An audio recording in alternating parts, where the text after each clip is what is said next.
Hello, everybody. Welcome back to Forever DM. I'm coming at you today. I'm just going to go straight into it because I really enjoy this.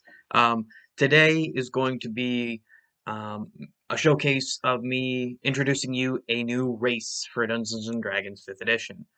For those who are new here, I do a lot of homebrew stuff. I've posted quite a few videos on subclasses, bad guy ideas, a character build, all sorts of things that have to do with Dungeons and Dragons 5th edition. There you go. There's my introduction. Let's go straight into this new race. So this new race I've created has 5 different subraces for it. So there's really that appeal to no matter who wants to build a character, it fits all the roles. So the race is called the Insectian. You are some sort of anthropomorphic insect being. So this is what all Insectians get before the subrace.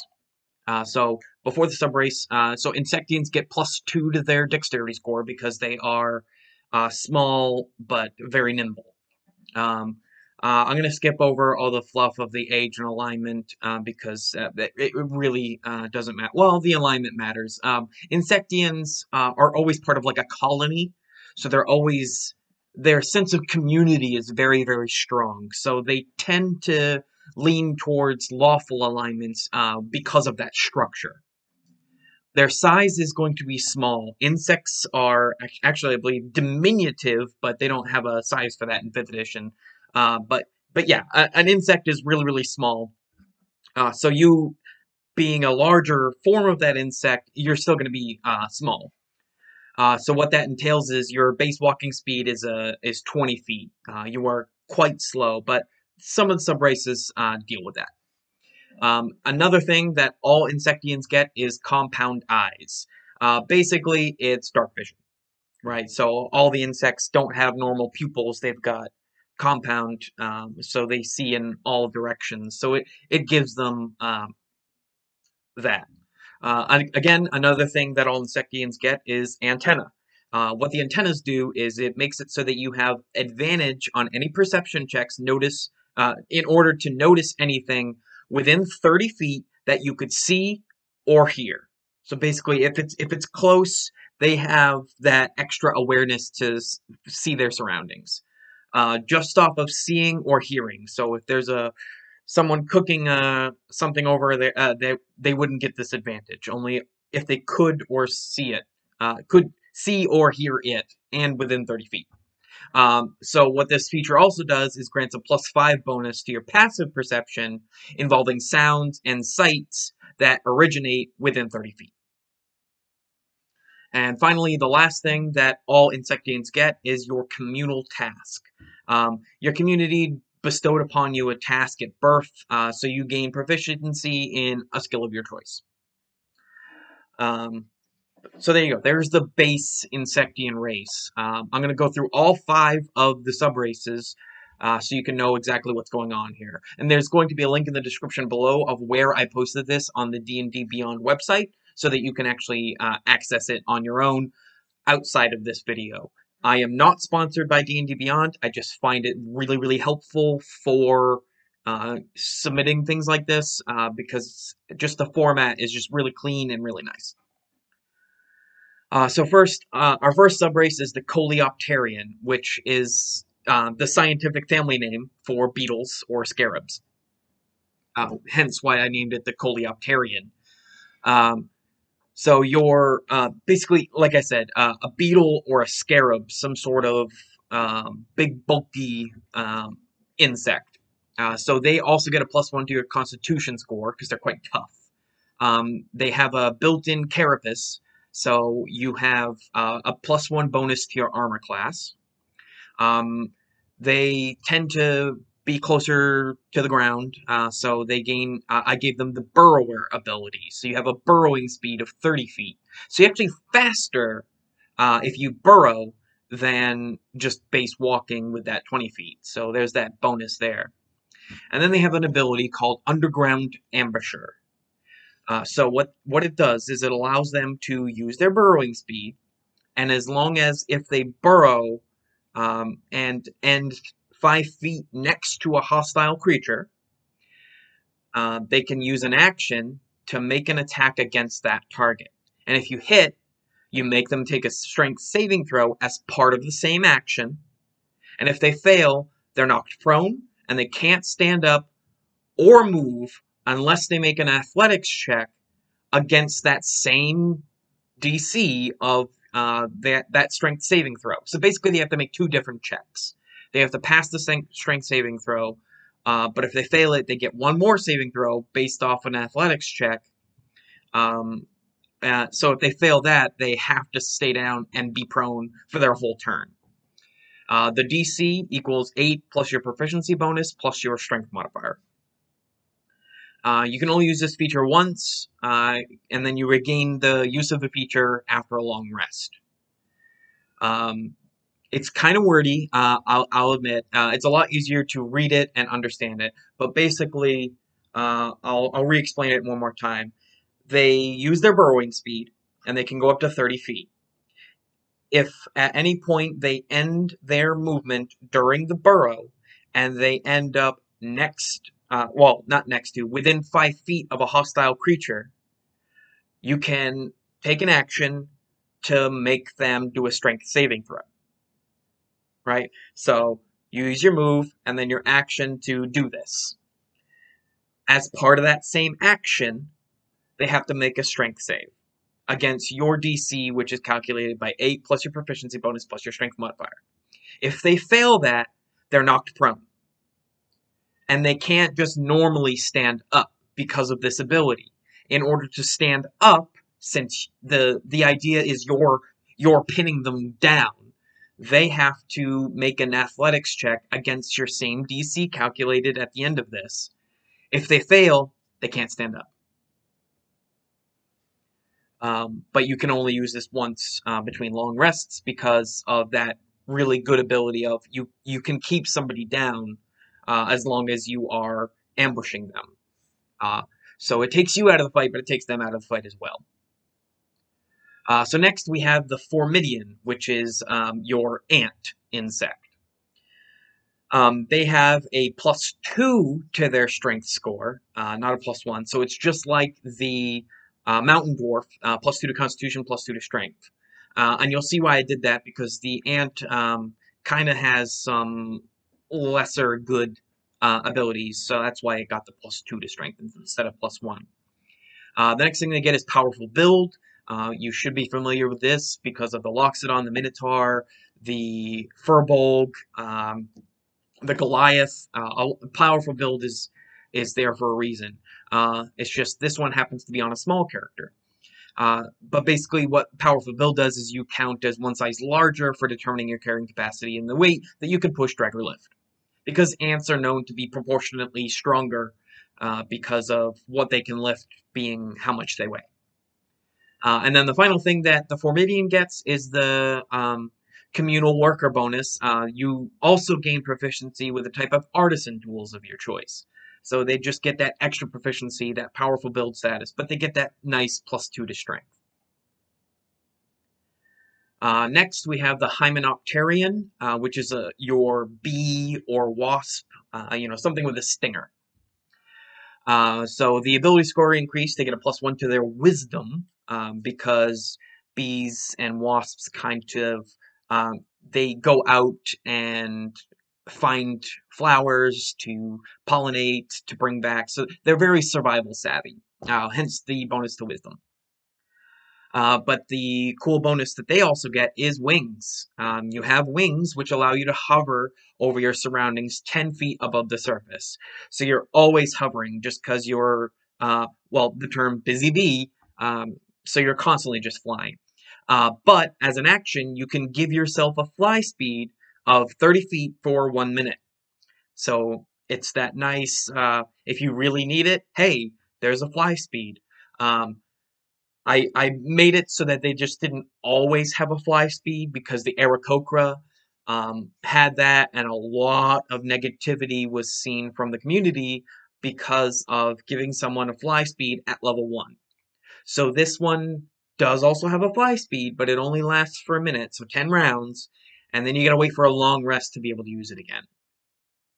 But also they have another ability called Stinger. So as an action, you can make an attack with your Stinger, with which you are proficient. So you have proficiency with this attack. It has the finesse property, so you can choose to use your dexterity instead of your strength. It has a range of 5 feet, and it deals 1d10 piercing damage plus 2d6 poison damage if you hit. If you do hit, you actually lose the flying ability of your wings feature. Um, so you have to pick and choose whether you want to fly for a minute or if you want to be able to use this really powerful stinger attack. If you have already used your wings ability and gave yourself a fly speed for 30 minutes, um, if you use your stinger ability afterwards, instead of taking away your fly speed ability, you take away the ability to gain temporary hit points until you finish a long rest. Basically, it's that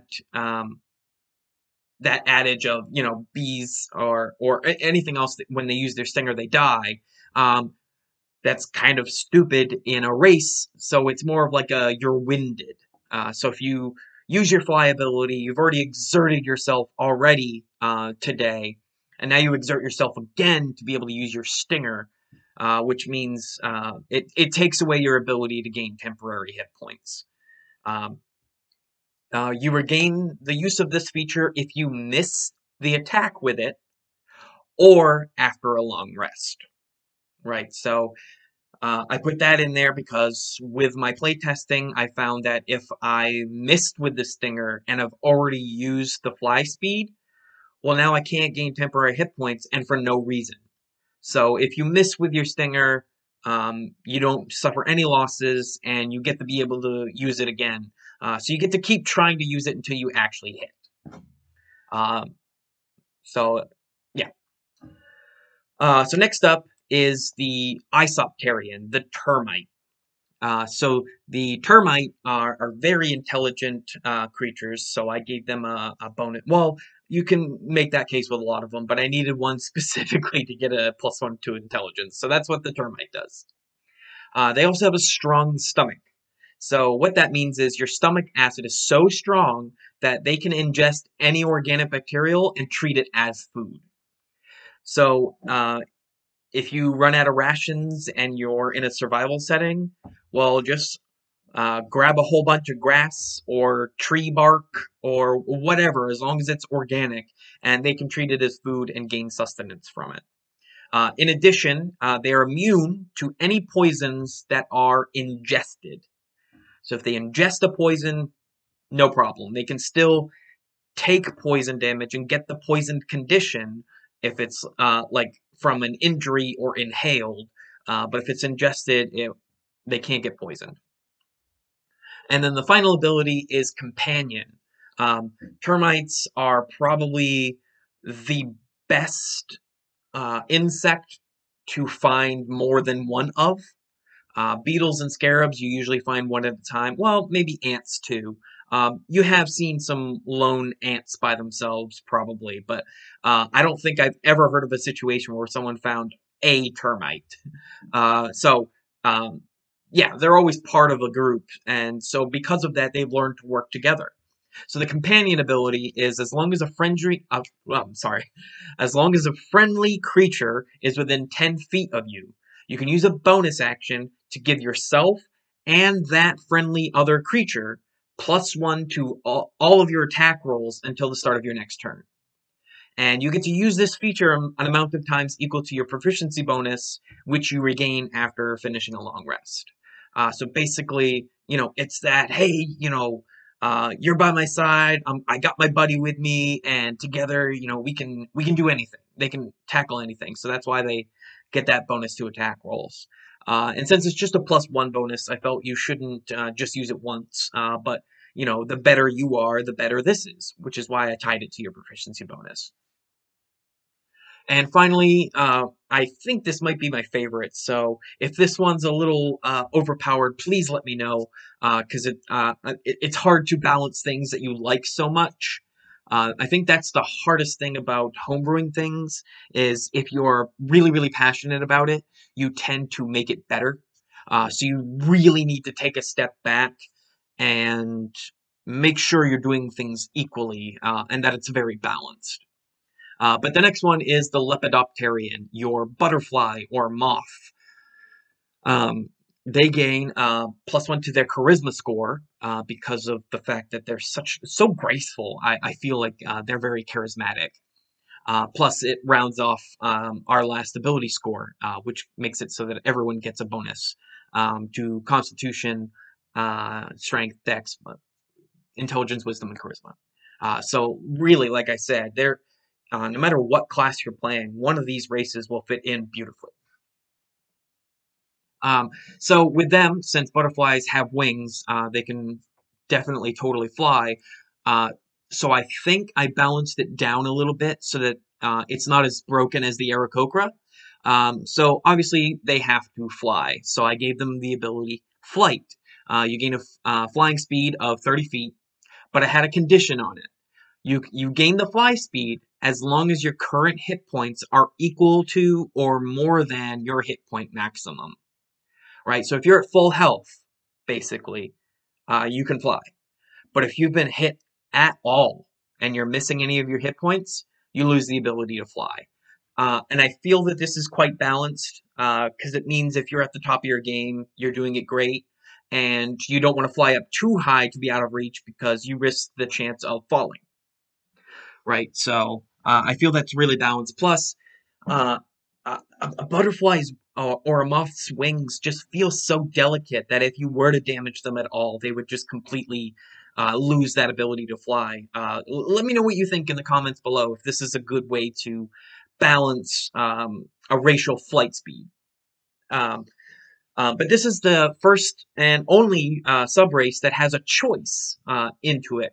So you actually have to make a choice of what your wings look like, whether they are brightly colored like a butterfly or if they are naturally colored like a moth. If you have the brightly colored wings, you gain the following ability. You gain the ability to disorient your enemy. As an action, you can flutter your wings in a way that makes all enemies within 30 feet that you can see make a wisdom saving throw. On a failed save, the creature becomes charmed. While charmed by this feature, the creature is incapacitated and has a speed of 0. Now, this effect ends for an affected creature if it takes any damage or if someone else uses an action to break them free of your fluttering. And they can shake them out of that, yeah. And as an action, you can continue to flutter your wings to increase the duration of this, but it costs an action, and you can't keep it up for more than 1 minute, as if you were concentrating on a spell. It's basically the spell Hypnotic Pattern. If that sounded familiar, that's why. But I tied it into this racial ability because it doesn't feel magical. It's just, you turning your back and fluttering your wings in such a way that it creates this weird design that hypnotizes someone looking at it. You do have to take an action to keep it going, and you do also have to concentrate on it as if you were concentrating on a spell. The difficulty check for the saving throw that they need to make for Wisdom saving throw is calculated by 8, plus your proficiency bonus, plus your charisma modifier. And you regain the use of this feature after a long rest, so once a day. Or instead of the butterfly wings, you can have the moth wings, or naturally colored wings. And what that does is you can attempt to hide even when you are obscured, as long as you are obscured by any natural terrain. So if there's dirt, rocks, trees, bushes, whatever around you, you have the ability to hide, even if you're under observation. So yeah, there's my 5 subraces for the insectoid race, the Insectian race. Like I said, there's a link in the description below so you can follow along. And if you want to use these in your campaign, fantastic. If you do make a character, I would love to know what you made, how it worked out for you, and if you enjoy it. So please give me a comment or a like and subscribe if you like my videos. The more views, the more likes I get, the happier I feel, which makes me want to create more videos. It's just this great upward spiral to give you content. So please give me credit if you like to use these or if you think it's a great idea. I love hearing people's opinions. I can take criticism. It's okay because I want to make something enjoyable for everybody, not just myself. So thanks for listening, and I hope you guys have a fantastic time. This has been Forever DM.